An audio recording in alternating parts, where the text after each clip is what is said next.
அடிப்படையிலேயே வந்து இந்தியாவில் கற்றுக் கொடுக்கறது கல்வியே வந்து கிறிஸ்தவ சமயம் கொண்டு வந்தது. அது கொண்டு வந்தது வந்து ஒரு மேற்கத்திய கலாச்சார முறைப்படி கொண்டு வந்தது. ஆனால் நம்மக்கிட்டே இந்தியாவிலேயே இந்த குரு சிஷ்யா அந்த குருகுலம் இருந்தது. இது ரெண்டும் இணையாமையே மேற்கத்திய முறையும் குருகுலமும் தொடர்ந்துகிட்டு இருக்கு. இது இந்த இந்த கல்வி முறையை பற்றி நீங்கள் என்ன நினைக்கிறீங்க? இது ரெண்டு இணையாமல் இருக்கிறது ரொம்ப ஒரு பெரிய லாஸ் நாட்டுக்கு. தோராயமாக இந்த 250 வருஷத்துக்கு முன்னாடி இந்த ஆங்கில கலாச்சாரம் இங்கே வர்றதுக்கு முன்னாடி இந்த நாட்டில் படிப்பு எழுத்து தெரியாத ஒரு மனிதன் கூட கிடையாது. அங்கேருந்து அவருக்கு வந்தப்போ அவருக்கு இதான் ஒரு பெரிய ஆச்சரியம். எங்கேயும் ஒரு ஸ்கூலு கிடையாது. கிராமங்கள் எல்லாமே ஒரு ஸ்கூலுன்ற தனியாக ஒரு பில்டிங் கிடையாது. அந்த மாதிரி ஒரு ஸ்கூலுன்ற ஒரு ஸ்ட்ரக்சர் கிடையாது. அப்படி இருந்தாலும் எழுத்து தெரியாத ஆள், படிப்பு தெரியாத ஆள் ஒரு ஆள் கூட இல்லை. எல்லாருக்கும் எழுத்து படிப்பு தெரியும் அந்த காலத்தில். எப்படி இது நான் அவர் ரொம்ப ஆச்சரியப்பட்டாங்க. கல்வின்றது வாழ்க்கைன்றது பிரிக்கலை இந்த நாட்டில். நாம் இந்த கலாச்சாரத்தில் ரெண்டு சேர்ந்து நடக்கணுன்றது.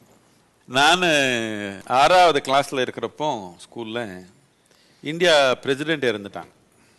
பிரசிடெண்ட் இருந்தால் 2 நாள் நமக்கு விடுமுறை கொடுத்துட்டாங்க ஸ்கூலு.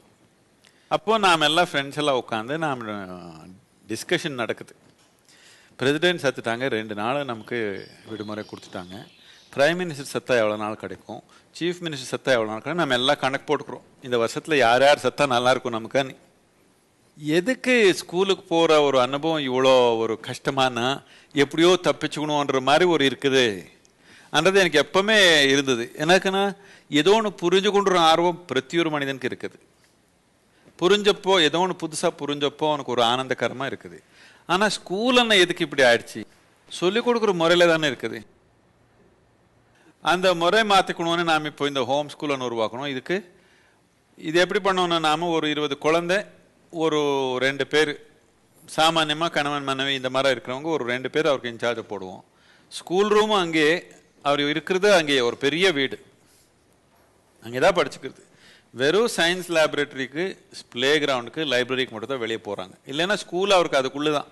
ஒரு வீடு இப்படி 20 குழந்தை, ஒரு 2 பேர் அவரே பார்த்துக்கிறாங்க. அவர்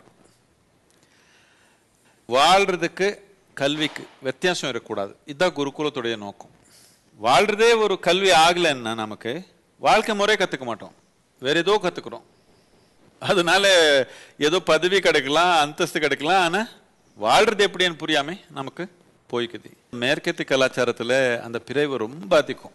அந்த பிரிவு நாம் இங்கே நம்ம கலாச்சாரத்தில் இப்படி கொண்டு வந்து இப்போ போராடுறோம். ஏதோ ஸ்டாட்டிஸ்டிக்ஸ் இப்படி சொல்கிறாங்க, இந்த 12-15 வருஷத்துக்குள்ளே என்னமோ 65,000 குழந்தை தற்கொலை பண்ணியிருக்காங்களாம். எஜுகேஷனுடைய டென்ஷன் தாங்க முடியாமல். கற்றுக் கொடுக்கறதுலையே ஆசிரியர்களை பற்றி ரொம்ப இன்றைக்கு வந்து அதிகமாக பேசப்படுது. அதுவும் முக்கியமாக ஆசிரியர்களில் வந்து ட்ரெயின் பண்ண சொல்கிறாங்க. டீச்சர் ட்ரைனிங் இன்ஸ்டிடியூட்ஸ் நிறையா உருவாகிருக்கு. ஆசிரியர்களில் வந்து ஒரு ஆசிரியரை வந்து நம்ம வந்து ட்ரெயின் பண்ணி அவரை வந்து பயிற்றுவித்து ஒருத்தர் ஆசிரியராக்க முடியுமா? இதுவும் ஒரு வகையான மேற்கத்திய கலாச்சாரத்தினுடைய தாக்கு. இல்லை நம்ம வந்து உண்மையிலே ஆசிரியருங்கிறவங்க உண்மையாக முழுமையாக அவங்களே பேஷனாக, இப்போ பார்த்தீங்கன்னா நம்ம ஹோம் ஸ்கூலில் இது எனக்கு ஒரு பெரிய கேள்வியை கொடுக்குது. ஏன்னா வந்து இன்னைக்கு வந்து டீச்சர் ட்ரைனிங் படித்து காசு கொடுத்து டாக்டரேட்டை வாங்குறாங்க. இப்போ இவங்க வந்து வாலண்டியர் பண்ணியிருக்காங்க, தன்னார்வ தொண்டு மாதிரி செய்கிறாங்க.